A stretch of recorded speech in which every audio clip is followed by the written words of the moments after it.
The Illini men's baseball team wins the Big Ten Conference title, and the Illini make a brief appearance in the new EA Sports college football video game.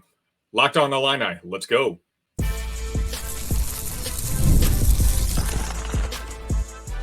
You are Locked On Illini, your daily podcast on the Illinois Fighting Illini. Part of the Locked On Podcast Network, your team every day. Thank you all for joining me today on Locked On Illini. This is going to be our second week. We had a very successful first week. Thank you so much for joining us. Just remember, we are your first listen every single day. We're free and available wherever you get your podcasts on YouTube. Part of the Locked On Podcast Network, your team every day. This episode is going to be brought to you by LinkedIn Talent Solutions. When you're hiring for your small business, you want to find quality professionals that are right for the role. That's why you have to check out LinkedIn Jobs. LinkedIn Jobs has the tools to help create the right professionals for your team faster and free. LinkedIn isn't just a job board. LinkedIn helps you hire professionals you can't find anywhere else, even those who aren't actively searching for a new job but might be open to a perfect role. In a given month, over 70% of LinkedIn users don't visit other leading job sites. So if you're not looking on LinkedIn, you're looking in the wrong place. Today, you're at the right place. My name is Sunny Verma, of course, and we have some celebrating to do. We always like to celebrate when the University of Illinois brings home some hardware. So the men's baseball team had a 3-game sweep over the Purdue Boilermakers, and I wanted to bring on Noah Cowell just to kind of give us a brief update. He actually covers the team, so he can kind of give us the rundown on this successful program that Dan Hartley is building. Noah, how are you? I'm great. Yeah, Sonny, thanks for bringing me on. I know we've been trying to set this up for a while now, so it's great to actually be on the show. Yeah, Noah and I have been kind of playing tag between all my other shows as well, so I love it that he's making his debut here on Locked On Illini. Noah, let the folks know where they can find your work. Yeah, so just a little background on me. I just graduated from the University of Illinois this past Sunday, actually. And I've done a lot of work around campus. I do sports writing, or I used to do sports writing for the Champaign Room, SB Nation site. I'm sure many of you are familiar with. I also have written some sports feature articles for Illini Inquirer. I had a little internship with them this past semester, Jeremy Warner. And I got to cover teams like the baseball team, softball team, did some features on some athletes and wrestling and things like that. So I've been able to follow this baseball team. It's been quite a special run so far. Now let's go ahead and just get started talking about this baseball team since, obviously we want to celebrate championships here. They weren't exactly projected to finish where they are right now. They weren't projected to be in the top 6. They struggled out of the gate coming into the season and now have kind of gone on a little run for the past, month and a half or so. Tell us, what happened? What has all of a sudden clicked with this baseball team that it's become the best team in the Big Ten? Yeah, so it's actually insane what they've been able to accomplish. I mean, they had a pretty tough schedule at the start of the season. Let's not look past that, right? They played top 10 Tennessee team 3 times. They played a Coastal Carolina team. They played number 1 Wake Forest at the beginning of the season. And so that was really Coach Hartleb's way of really exposing this team to some really tough competition. And at first, they really struggled to bond, to really get the bats going. And that was actually a big thing. I mean, you look at the team now, how well they've done offensively, best offensive team in the Big Ten. And before, they started 5-10 first 15 games. It wasn't like that. They, as a team, batted below 200. I mean, it was really, really big struggles. And it felt like it kind of built off of the way the past few years had gone. I think the team hadn't made a tournament in 5 years. They were 25-27 last season. And I feel like there was a little extra pressure for this team to perform. And you get that start against some of those tougher teams. You lose 24-1 in a game against Tennessee. And I feel like the morale could have easily just completely dipped. It's so hard to turn it around, but it felt like everyone came together. And I talked to Hartleb not too long ago before they even won the Big Ten. And it was, I think, after they almost lost 2 out of 3 to Southern Indiana, which would have been really telling. And even they were able to squeak out that series win. They came back that Monday and they were like, we need to sit down. We need to talk about this, what we can improve. I mean, it was a whole mentality. He was talking a lot about his players were just assuming because they had the name Illinois on their jersey, they'd be able to go out there and get the win. And that's really not what was happening out there. And so they immediately seemed to turn it around. Everyone got the message and the offense completely on fire. I mean, you look at some of the improvements now, the team overall batting above 300, which is insane considering where they started. The team has the most homers in the Big Ten by 26. They have 103 home runs this season, which is crazy. They had 14 last year, but they weren't able to really. The main difference actually there is not just the power, it's the approach to the at-bats is a big thing that people may have not noticed. They last year ranked almost last in the Big Ten in strikeouts. They were all worried about the launch angle, the exit velocity that they would have. And this year they focused a lot more on their approach to at-bats. And that's actually helped a lot. Strikeout totals for them have dipped big time. They have the third best in terms of the Big Ten. So in terms of approaching those at-bats, and it's really paid dividends. I mean, just look at this offense. It's one of the best, not just in the Big Ten, but seemingly in the country.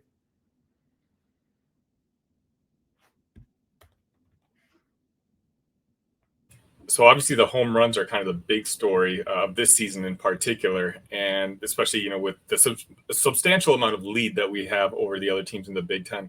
You talked about this was they were a big home run hitting team previously too. Is this just kind of a staple of what Dan preaches on offense when it comes to baseball and his the hitting style? Yeah, I would say so. I mean, you also have to look at some of these guys who returned to the team. Some of these leaders, Ryan Moorman, Jacob Schroeder, Drake Westcott, all three guys are returners who were near the top of the Big Ten in homers last season. And they also continued that this year. Ryan Moorman, after starting below 200 for just about half the season, even when the team was starting to improve, he was still really struggling, but the guys never lost faith in him. And now he is first standing alone with 18 homers on the season in the Big Ten. And you look at guys like Drake Westcott too. If anybody watched this past series where the Illini were able to clinch the Big Ten outright, they saw that he was able to have 2 home runs in the same inning. I saw that, which was some huge history there. He has an insane amount of pop in his bat. And then you also look at Jacob Schroeder, who leads the team in OPS, and I believe is top 7 in the league. They're 5 or 6 players that are over a 1,000 OPS. That just doesn't happen very often. And that always seemed like that was a big part of Hartleb's teams in the past few years. It was just they were never able to, get on base as much as they wanted to, or the pitching always seemingly struggled. But if you look at last year, I mean, it was pretty close, but their numbers in terms of ERA is actually worsened slightly this year. It's just the offense has been that much better.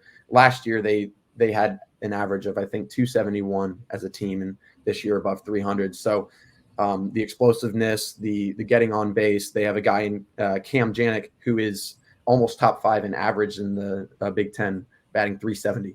And not just that, it's also what I mentioned before, the approach to the at-bats. He only has 10 total strikeouts all season. When you have a guy going up there who is either going to get on base or at least put the ball in play every single time, especially in college baseball, you never know what's going to happen if you put it in play. So you just have some of those guys. It's really a good balance of power and those guys who are going to get on base twice a game. So the Illini outright clinched the Big Ten Conference title over the weekend, and now the Big Ten Tournament starts this upcoming weekend. What's next for Illini baseball? Yeah, so they actually play tomorrow. It's a double elimination tournament in the Big Ten. They play 8-seed Penn State, and so they play at 6 p.m. tomorrow, I think, on Big Ten Network. And so that's going to be really interesting to see. There's still a question mark of if the Illini, if they have kind of a subpar performance in this tournament, will they still get into the NCAA tournament? I mean, they've had a great turnaround, but their non-conference, as we mentioned before, wasn't great. And so these games are really huge in solidifying that spot going forward. And they're playing a Penn State team who, as they were starting to make that improvement, they swept Penn State, which was a huge series on the road, I believe. They had 43 runs, I think, in those 3 games. And so that's just a thing. They have to stay. It's all about keeping that day-to-day mindset, staying level-headed, and knowing that you have the team that can get it done. And, if they're able to win that game, and I would say win at least 2 games in this tournament, I would feel pretty confident about them being able to squeak into the NCAA tournament field. So you do think one and done would probably not bode too well for the team? I think it's just obviously I don't know exactly what D1 baseball, what their judgment necessarily is, but it's about not leaving it up to chance, right? And I think that's one main thing. I'm sure they're not even worried about winning 1 or 2 games. I'm sure Hartleb is saying we're out here to win this thing. I mean, we were regular season champions. There's no other goal other than to get some more hardware here, right, and get that automatic bid. And so I'm sure that they're focusing day to day, but their big goal, they're not worried about ending the tournament pretty early, because even if they lose this game against Penn State, it's that much harder. It's because you're playing every team just once, right? It's not a 3-game series, but it's double elimination. And so if you're able to get past like an early loss where you're not playing your best, then you still have a chance to make up some ground, right? So looking at where they are in terms of making the NCAA tournament, they're projected right now to be a 3 seed in one of the 16 regionals. So for everyone who's not really familiar with that, there's 64 teams, kind of similar to the NCAA tournament in basketball, and they have 16 regionals where the 1 seed actually hosts the regional. And so it's the top 4 in all 16, and they are currently projected to be a 3 seed. And that's something that was a recent improvement. The sweep over Purdue was huge. That changed a lot because they were right around the bubble there. But baseball has kind of a bubble as well there. They were kind of one of the teams looking outside in and winning those 3 games in, dominant fashion. That was huge for them. And, we'll see what they can do in the next few days. If they beat Penn State, they'll either play Michigan or Iowa, I believe, 2 days later on Thursday. So we'll see what happens there, but you would really feel confident about making that tournament if you can get a few wins there. It's always nice beating Purdue, regardless of the sport. We did it in baseball, and upcoming we're going to be able to do it on the football field, at least in the video game portion. We'll talk about that next. Once again, this episode is brought to you by LinkedIn. These days, every new potential hire can feel like a high-stakes wager for your small business. That's why LinkedIn Jobs helps find the right people for your team faster and for free. Post your job for free at linkedin.com/lockedoncollege. Terms and conditions may apply. Are you watching Fox Sports or ESPN on your TV all day? Have to turn down the volume with all that shouting? Make the switch to Locked On Sports today, a free 24/7 sports streaming channel programmed for you every day to bring you the biggest stories without all the screaming.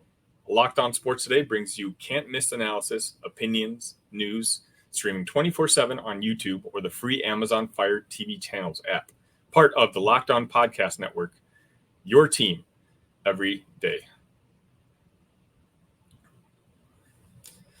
All right, Noah. The whole college football world got excited on, I believe it was Friday, when EA Sports finally released the trailer for the new college football game, which will be released on July 19th.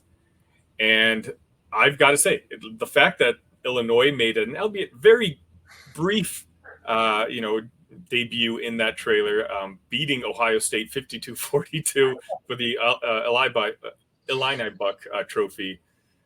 What a feeling. What a rush that was. Well, I'll tell you, it'll be even more of a rush if it could actually happen. Not just in a split second in a video game. I thought that was pretty funny considering the Illini have not beat Ohio State for that Buck Trophy since 2007 when Juice Williams was able to pull off that upset, which is, an all-time Illinois upset. But they haven't done it since. I mean, it's been 17 years. So it's silly. The audience may not know this, but I actually married a Buckeye. And so once that screenshot was out, I had to print it out and just kind of show it to her. I'll take my victories where I can get it. But, Absolutely. Speaking of the game, obviously I want to talk about the Illini and, what we can kind of expect our team to be. Now, of course, this is video games. This isn't an actual scouting report on what the teams are going to look like. Some of the stats are going to be juiced for certain players, but that's how video games work. But I wanted to ask you, Noah, if you had to kind of guess, and we can kind of go through these guys together, who do you think would be, if you had to guess right now, the top-rated player on the Fighting Illini in the video game? Yeah, it's tough. I've definitely been thinking about this for a little bit. I would immediately go to some of the bigger positions. Obviously, you look at Luke Altmaier, a guy who, struggled at times last year, wasn't exactly replaced. He was injured, but I don't think that he would be the highest rated player if I had to guess. You look at a guy like Caden Fagan, if he stayed healthy, maybe he could have been one of those guys. But those are definitely two of the guys that I'll want to play with in this new video game. Then you look at a guy like Terrence Brooks, who's coming in. By far the best transfer that the Illini have gotten in as a cornerback, desperately needed help in the secondary.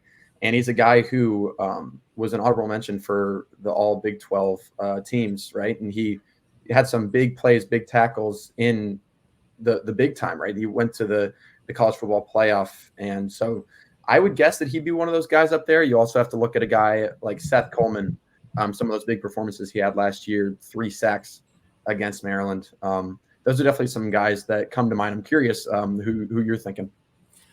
My thinking is, number one, I think it's the newest Illini. I think Terrence Brooks, you just kind of mentioned him. He's going to have that, people know him as the guy coming in from the Texas Longhorns. So that's going to probably give him a little bump, as is social media, including the Illini football team, is making a pretty big deal out of this acquisition. So I don't know if any Illini players are going to be hitting, the 90 rating as the team is built right now. But I think Brooks is probably the guy who will probably come closest, just because of the fanfare and the publicity that he's coming with into the season. The Illini have a good football team, but there's no names like Johnny Newton that are, Witherspoon, that jump out at you like the previous teams. Right. So Altmaier, I think Illini fans like a little bit more than the national media does. I don't know why that is, but it's probably because the viewership got their first viewership of Altmaier during that Penn State game where he threw 4 interceptions in that first half. Yeah. And ever since then, that's kind of been, the stink that he's had on him. But otherwise, Seth Coleman is who I think, just mainly because a lot of other teams seem to be sniffing around with him. He looks like he could be our best chance for a high-end NFL draft pick in the next year or two. So I think Brooks and Coleman are probably either or one of the top 2 guys. Obviously, the new offensive lineman we got, J.C. Davis, he's been getting rave reviews from everyone that's covering the Illini, and the staff seems very excited about him. He looks like he could go in the NFL draft next year. So, if I had to guess, it would be one of those guys. Yeah, no, for sure. You mentioned about Johnny Newton. I really would have liked to see what it would have been like last season or the year before if they had the NCAA video game at that point, because guys like Johnny Newton, guys like Devin Witherspoon, Chase Brown, obviously going into the season before Illinois had the 8-5 season, they probably wouldn't have been rated as high. Of course, I don't know what their plan is. Are they going to update overalls throughout the year? Because there are a lot of sleeper teams that end up having these guys come out of nowhere nobody's ever heard of. So it'll be interesting to see that. But I wish we could have had it a few years ago. I'm sure we would have had some pretty highly rated guys. That's actually a pretty good question, too. And I'm going to throw this back at you, and you can give yourself a second to think. I'll go first. Okay. Let's just say they do have the dynamic ratings, right? Like the ratings go up and down. They update through the season. Who do you think is the one player who probably has the biggest upside from opening day, when the game comes out July 19th to the last game of the season? Like I said, I'll give you a second to think about it. And to me, it's probably that running back room.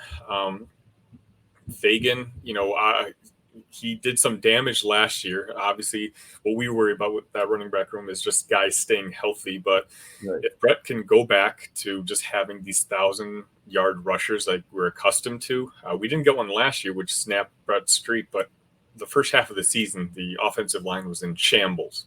Right. This year, that shouldn't be the case. The offensive line is probably going to be one of our strengths. So I would guess it's one of the running backs, and my guess is going to be Fagan. Yeah, no, I've always been really high on Fagan ever since he started getting opportunities last year. And, I really, freshman year with Josh McCray, really liked what he had to offer, but it's just with his injuries, it seems like his explosiveness in general has really depleted.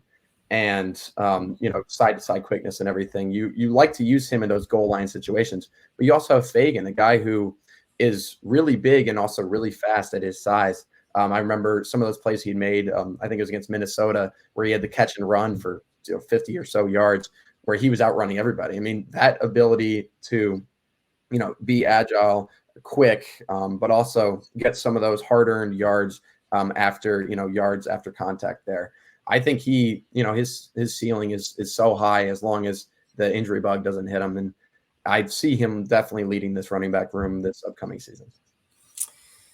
We talked about the game a little bit. Next up, we're going to talk about who the Illini potentially could have had on the cover had the game not been dormant for the last X amount of years.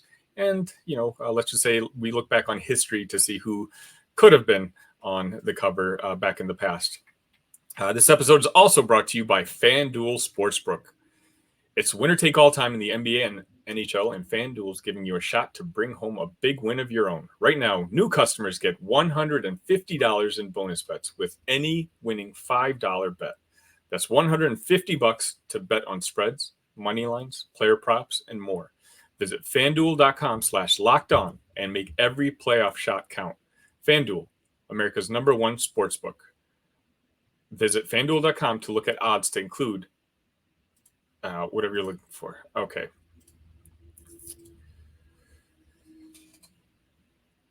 All right, Noah, let's just have a little fun with our third segment today. I was just thinking, obviously, we saw Quinn Ewers, Edwards, and what's the Colorado? Travis Hunter on the cover of the upcoming video game. If you had to go back and think, and my mind got a little racing, and I have one clear player in mind.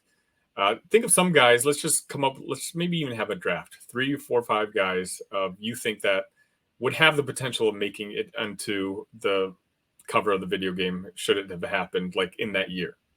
Okay. Yeah. So do you want us to go like back and forth? Yeah, let's just trade ideas. I mean, it doesn't have to be a draft, but let's just talk about names. Okay. Yeah. Do I get the first pick?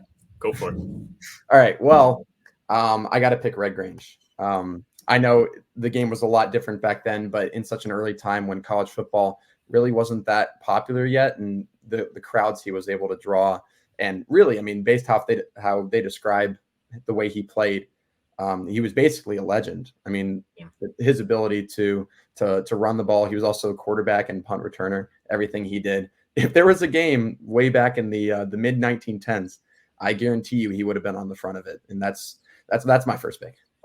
I think that's a very safe first choice, and I'll go with a very safe second choice, and that's Dick Butkus. I mean, he's a guy who just personifies that linebacker position now. Arguably the greatest linebacker of all time. Can you imagine if social media and TV cameras were around, like when he was playing, just the way he would flatten quarterbacks and chase down running backs? I think, rarely does a defensive guy make the cover of these sort of games, but he had that electricity to him, that energy to him, that he would be a strong candidate to make that cover. Yeah, no, I feel like those are the pretty easy top two picks.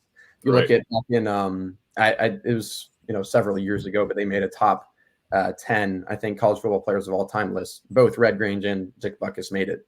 So Illinois players, 20% of that list. Yeah, something that probably a lot of people were surprised about if they didn't know a lot of Illinois history. But I guess I'll go next. I feel like I could go with a few options potentially at QB. You have a guy like Jeff George, who got picked number 1 overall in the NFL draft. I'll go with the safe pick there. There are some other guys you may mention. I don't know. Jack Trudeau, he's number 1 overall all time Illinois in passing yards. But I'll just because I feel like that's a little bit more of the popular pick with Jeff George, just what he was able to become known starting the NFL. Didn't exactly have a huge standout career, but I'll go with him. Yeah, I think that's a good pick too. He was one of the guys I was thinking, but the other one I had to go with Juice Williams also. I think when he was playing, he was an exciting college football quarterback. But in today's day and age, with the way the quarterback position is kind of transformed, I think Juice would be one of the most exciting football players in the country today. He'd be a guy that would be in a bunch of highlights, whether it be social media highlights or, whatever your favorite content is. And with a great nickname like Juice Williams, I think he would be like a really popular candidate. And if I had to kind of think about, obviously we've named guys from the beginning of college football, Dick Butkus from the mid 1900s. If I had to think of a recent Illini football player, Juice Williams probably fits the bill the most to make a cover for the video game. You got anyone else? Yeah, I'm just a few guys in mind. I feel like it's hard not to. I feel like there's a little bit of a drop off from some of those guys, especially Grange and Butkus. But got to look at a guy like Johnny Newton with what he was able to do these past few years. I feel like he definitely should be in that top 3 for me. And then you also look at a guy, I know he was never up there in terms of being recognized nationally, but I always loved playing in the old video games as Nathan Shields for the Illini in the early 2010s. I know he's been one of the better QBs in Illinois history, but he probably wouldn't be up near that list. But that'd definitely be an honorable mention for me. It's just funny that we talk about guys who could have potentially been on the cover, and we named 3 quarterbacks, and it's not like the University of Illinois has been known for being a quarterback school. But that's going to be it for today for Locked On. Noah, thank you so much for finally joining me. I know, again, we've been trying this for a while, and hopefully, if you're open to it, we can, bring you back on talking about the baseball games this upcoming weekend and moving forward, especially with the tournament. Once again, if you don't mind, let the crowd know where they can find your stuff. Yeah, I'll say it again. I have a website, noahcowell.com. I was about to spell my name, realize it's right up there. But you can see some of the articles I've written for the Champaign Room, Illini Inquirer with 24/7 Sports. I also was an executive producer for a TV show we had on campus here at Illinois called Illini Sports Night. I also made some sports videos and an internship with NBC Sports this past semester. So you can find all that on my website, noahcowell.com. And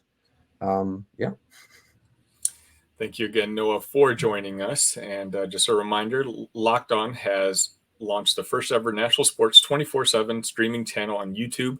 And now it's available on Amazon Fire TV and the free Fire TV channels app. Locked On Sports Today is here for you 24/7, covering the top sports stories of the day and the local experts of Locked On, plus our national shows covering every league. Find Locked On Sports Today, now available on the free TV channels app. Tomorrow, we're going to be talking about Brett Bielema and whether he's a top 25 head coach in the country. We had the CBS list come out last week, so we want to discuss that a little bit. But until then, ILL, love you guys.